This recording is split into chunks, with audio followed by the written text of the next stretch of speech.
स्वागत है आपका हमारे YouTube चैनल निधि एकेडमी पर।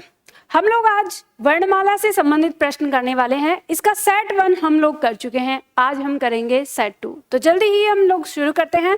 तो देखते हैं पहला प्रश्न।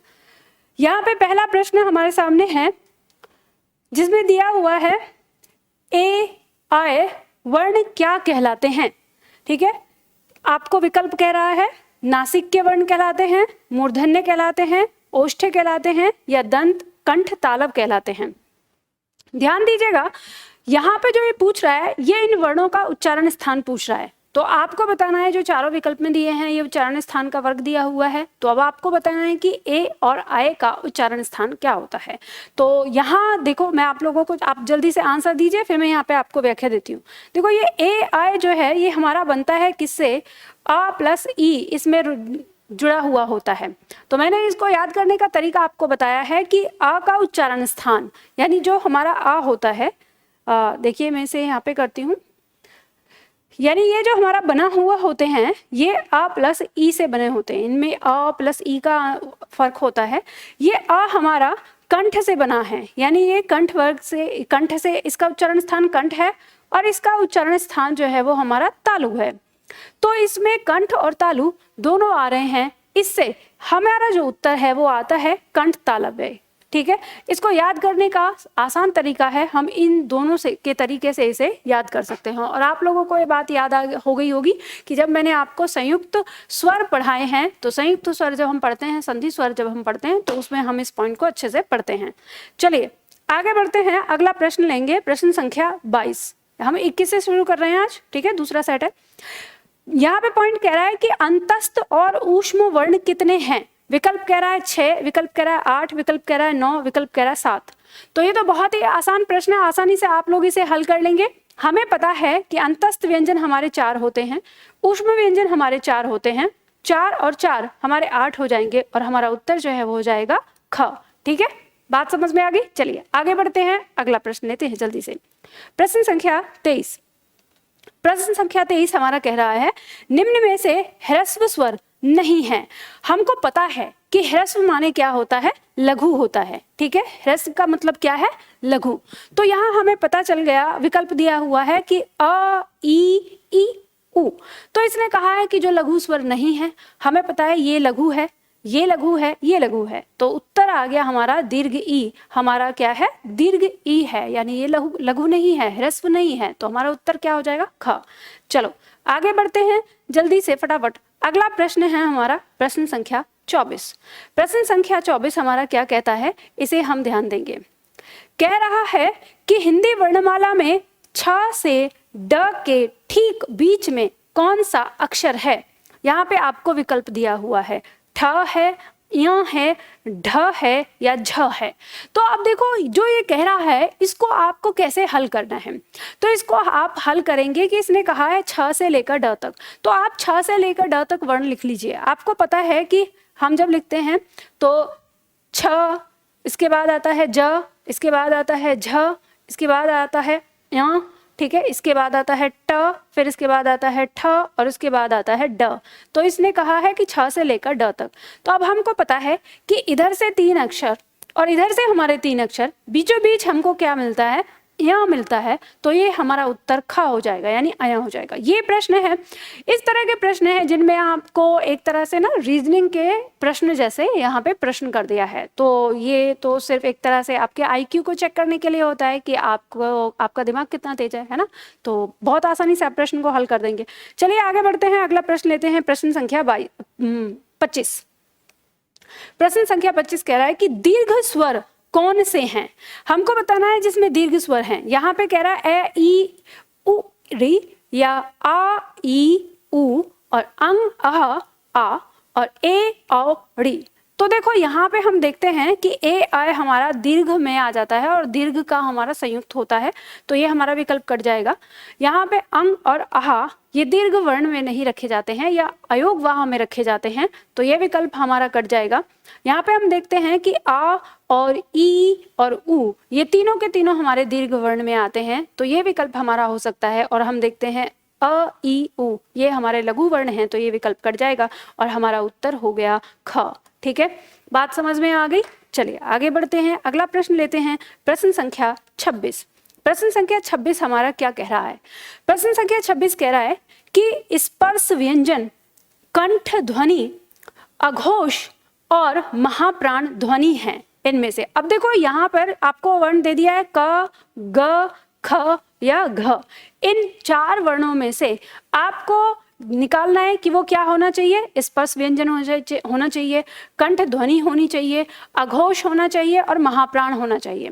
तो अब हम यहाँ पे देखेंगे कि ये वर्ण हमारे क्या क्या हैं। तो सबसे पहले हम चलेंगे कि स्पर्श व्यंजन, तो ये चारों के चारों हमारे स्पर्श व्यंजन हैं, तो ये हमें मिल गया कि चारों में ही स्पर्श व्यंजन है। फिर कंठ ध्वनि की बात करेंगे तो ये हमारे क वर्ग के हैं चारों, तो चारों में ही हमारी कंठ ध्वनि है, तो ये तो दोनों इसमें आ गई। फिर हम यहाँ पे देख रहे हैं अघोष।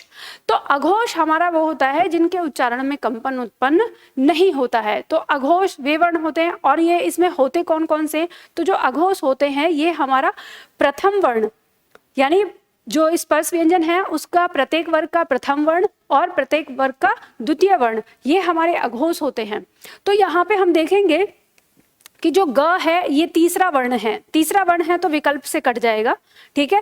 फिर हमारा घ दिया है, ये हमारा चौथा वर्ण है तो ये विकल्प से कट जाएगा, तो क्योंकि हमें पहला और दूसरा चाहिए तो पहला और दूसरा हमारा यहाँ पे मिल गया। फिर आगे कह रहा है कि महाप्राण, वो महाप्राण होना चाहिए, तो महाप्राण होता है जिसके उच्चारण में बहुत अधिक हवा निकले। तो यहाँ पे जब हम देखते हैं परिभाषा, तो हमारे स्पर्श व्यंजनों में जो महाप्राण है इसमें हमारा पहला, तीसरा और जो हमारा महाप्राण है इसमें हमारा दूसरा और चौथा वर्ण होता है, और अल्प प्राण में हमारा पहला और तीसरा और पांचवा वर्ण होता है। तो हमें यहाँ पर पता चल गया कि इससे हम महाप्राण, अब इन दोनों में से महाप्राण खोजेंगे तो हमें पता है कि पहला तो अल्प प्राण है, तो ये तो हमारा अल्प प्राण हो गया, तो विकल्प कट गया, और ये ख हमारा क्या हो गया, महाप्राण हो गया, इसलिए हमारा उत्तर जो है वो क्या होगा, ग होगा। अब ध्यान रखिएगा कि कई बार छात्र यहाँ पे जो क्रम दिया हुआ है उसके चलते में ख वाले को इसका उत्तर बना देते हैं, तो आपको विकल्प को यहाँ से पढ़ के, ये जो है यहाँ से पढ़ के और तब आपको उत्तर देना है, ठीक है। तो इसमें बस यही ट्विस्ट है इस प्रश्न में। चलिए आगे बढ़ते हैं, अगला प्रश्न लेंगे फटाफट से। तो प्रश्न संख्या 27 कह रहा है निम्न में से दीर्घ स्वर कौन सा है। यहाँ पे दिया है अ, ओ, आ, औ। तो देखो अगर हम ऊपर के दृष्टि से देखते हैं तो हमारा अ लघु स्वर है तो ये विकल्प कट जाएगा, लेकिन हमारा ओ, आ और औ ये तीनों ही हमारे दीर्घ स्वर में आ गए, लेकिन हमको विकल्प में तो एक ही प्रश्न को उत्तर में रखना है ना। तो फिर हम यहाँ पर देखेंगे कि हमारा ओ, आ, औ किसी दूसरी कैटेगरी में होकर तो अलग नहीं होते, तो फिर हमें पता चलता है कि ये तीनों के तीनों हमारे क्या हैं, संधि स्वर हैं, ठीक है। ये हमारे संधि स्वर हैं, और संधि स्वर 2 प्रकार के होते हैं हमारे, कौन कौन से, जिसमें आता है हमारा दीर्घ और संयुक्त, तो ये हमें यहाँ पे पता चल गया। तो हमारा औ और औ यानी ओ और औ ये हमारा संयुक्त में आ गया, तो यानी ये कट जाएगा, दीर्घ में बचा हमारा आ, तो हमारा उत्तर जो है वो क्या हो जाएगा, आ हो जाएगा। समझ गए। चलिए आगे बढ़ते हैं, अगला प्रश्न लेंगे, प्रश्न संख्या 28। प्रश्न संख्या 28 हमारा क्या कहता है, निम्न में से कौन सा व्यंजन पार्श्विक है, य, स, ल और झ। और देखो इसमें कुछ भी आपको अलग से दिमाग नहीं लगाना, हिंदी वर्णमाला में पार्श्विक वर्ण एक ही होता है और वो होता है हमारा ल, यानी जिसके उच्चारण में जीभ हवा को अवरुद्ध करती है और हवा जीभ के पार्श्व से गुजरती है, उन वर्णों को हम पार्श्विक वर्ण कहते हैं। और हिंदी वर्णमाला में यह वर्ण केवल एक ही है और ल, तो उत्तर हो जाएगा हमारा ल, ठीक है, मतलब इसका ग उत्तर हो जाएगा। आगे बढ़ते हैं, प्रश्न संख्या 29 लेते हैं, जल्दी से फटाफट करेंगे हम। निम्न में से ह्रस्व स्वर है, ह्रस्व स्वर बताना है कि कौन सा है। दिया है ए, ओ, ई, उ, तो हमें पता चल गया कि ए, ओ और उ ये तीनों क्या हैं, हमारे दीर्घ स्वर हैं, और इसमें लघु ई ही हमारा क्या है, ह्रस्व स्वर है, तो हमारा उत्तर आ जाएगा ग। चलिए आगे बढ़ते हैं, अगला प्रश्न लेंगे, प्रश्न संख्या 30। प्रश्न संख्या 30 हमारा क्या कह रहा है, इसे हम यहाँ पे जानने की कोशिश करेंगे। तो यहाँ कह रहा है कि र वर्ण के लिए निम्नलिखित में से कौन सा विकल्प र व्यंजन का सही विवरण है।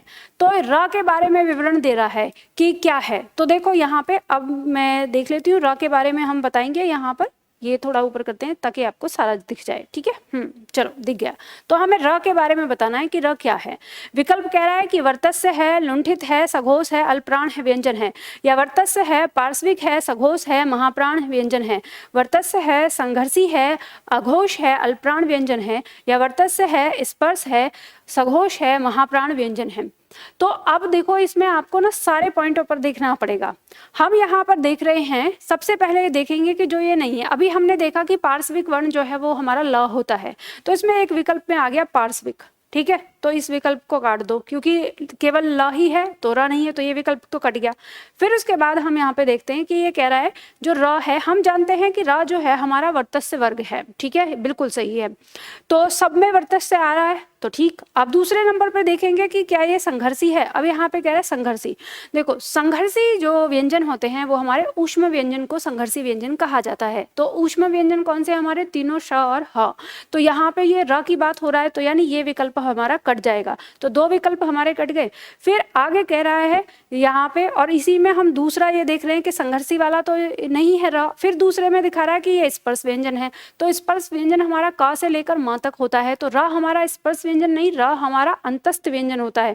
तो ये भी विकल्प हमारा कट गया। तो हमें इसी से पता चल गया कि लुंठित, र जो है वो हमारा लुंठित वर्ण कहलाता है, यानी अंतस्थ में लुंठित वर्ण होता है, जिसके उच्चारण के जिस वर्ण के उच्चारण में हमारी जीभ अंदर की ओर लुढ़कती है उसे हम लुंठित वर्ण कहते हैं। तो हमारा उत्तर यही हो गया। तो इसीलिए इस प्रश्न का उत्तर जो है क हो जाएगा।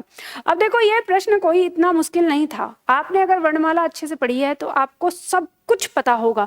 इसमें जो आपके सामने जो एक इतना टाइम लगा है, वो सिर्फ टाइम इतना लगा है कि क्योंकि आपको हर एक पॉइंट को ना वहां पर संभालना होगा, देखना होगा, समझना होगा कि इसमें क्या है और क्या नहीं, बस इतना ही है। बाकी यह प्रश्न हमारा कठिन नहीं है, ये टाइम टेकिंग है, यानी समय ज्यादा लेगा।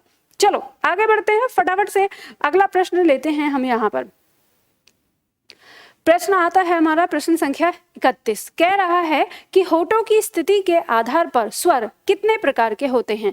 तो हमारे होठों की आकृति कैसी बनती है जब हम उच्चारण करते हैं, तो हमने पढ़ा था। अब विकल्प दिया हुआ है, 3 होते हैं, 5 होते हैं, 4 होते हैं, 2 होते हैं। तो हमको पता है होठों की स्थिति के आधार पर हमारे स्वर जो है वो 2 प्रकार के होते हैं। कौन कौन से, आवृतमुखी और वृत्तमुखी, यानी गोलाकार होने वाले और गोलाकार नहीं होने वाले। तो ये 2 आ गया, तो बहुत आसानी से आपको पता है। चलिए आगे बढ़ते हैं, अगला प्रश्न लेते हैं। प्रश्न संख्या 32। प्रश्न संख्या 32 हमारा क्या कह रहा है, निम्न में से कौन सा व्यंजन संघर्षी है, ये हमें बताना है कि निम्न में से कौन सा व्यंजन संघर्षी है। झ दिया है, ठ दिया है, ह दिया है या म दिया है। तो आपको अभी मैंने बताया कि संघर्षी व्यंजन जिसे हम ऊष्म व्यंजन भी कहते हैं, तो वो हमारा संघर्षी व्यंजन कौन सा हो जाता है, तो तीनों श और ह हो गया। तो ये विकल्प हमारा दिया ही हुआ है। बाकी जो है ये सबके सब हमारे स्पर्श व्यंजन है, ये हमें पता चल गया। चलिए आगे बढ़ते हैं, अगला प्रश्न लेंगे, प्रश्न संख्या 33। प्रश्न संख्या 33 हमारा कह रहा है निम्नांकित में से बताइए कि आवृतमुखी जो स्वर है वो निम्न में से कौन सा है। तो आवृतमुखी स्वर हमें बताना है, इनमें से कौन सा है, दिया हुआ है। अब सबसे पहले ये देख लो कि आवृतमुखी होते क्या हैं। तो आवृतमुखी और वृत्तमुखी हमारे होठों के आधार पर होते हैं कि जब हम स्वरों का उच्चारण करते हैं तो हमारे होठ गोलाकार होते हैं, तो वृत्तमुखी, और गोलाकार नहीं होते हैं तो आवृतमुखी। तो अब आप इसको उच्चारण करके भी यहाँ देख सकते हो कि हम देख रहे हैं यहाँ पे ए आ ई, ये दिया हुआ है हमारा, हमारे होठ किसी में भी गोलाकार नहीं हुए हैं, तो ये हमारा क्या हो जाएगा, आवृतमुखी हो जाएगा। लेकिन हम विकल्प में देखेंगे ई ऊ, तो ये ऊ हमारा गोलाकार हो रहा है, तो विकल्प कट जाता है। इसमें छोटा ऊ आया है, इसमें भी गोलाकार हो रहा है, और इसमें हमारा यहाँ पे भी छोटा ऊ आ गया, तो ये कट गया। आप क्रॉस विधि से भी इसके उत्तर को निकाल सकते हैं, ठीक है। चलिए आगे बढ़ते हैं, अगला प्रश्न लेंगे, प्रश्न संख्या 34। प्रश्न संख्या 34 कह रहा है कि सभी स्पर्श व्यंजन कौन से समूह में हैं, ठीक है। तो सभी स्पर्श व्यंजन कौन से समूह यानी विकल्प में है, ये बताना है। हम देख रहे हैं यहाँ पे क र ल ह, तो इसमें हमारा क्या आ गया, अंतस्थ व्यंजन आ गया, ऊष्म व्यंजन आ गया, तो विकल्प कट जाएगा। फिर दिया है य स द र, तो इसमें भी हमारा ऊष्म और अंतस्थ व्यंजन आ गया, तो विकल्प कट जाएगा। फिर कह रहा है क च प द, तो इसमें हमारे तीनों चारों के चारों जो है वो स्पर्श व्यंजन आ रहे हैं तो ये हमारा स्पर्श व्यंजन का हो गया, और नीचे में ह आ गया उसमें व्यंजन तो कट जाएगा। ठीक है, तो इसमें हमें पता चला कि इसमें हमारा क्या है, तीसरा इसका उत्तर होगा। चलिए आगे बढ़ते हैं, अगला प्रश्न है हमारा 35 प्रश्न क्या कहता है हमारा, मुंह खुलने की स्थिति के आधार पर स्वर कितने प्रकार के होते हैं। अब मुंह खुलने की स्थिति के आधार पर स्वर 3 प्रकार के होते हैं, 5 प्रकार के होते हैं, 4 प्रकार के होते हैं या 2 प्रकार के होते हैं।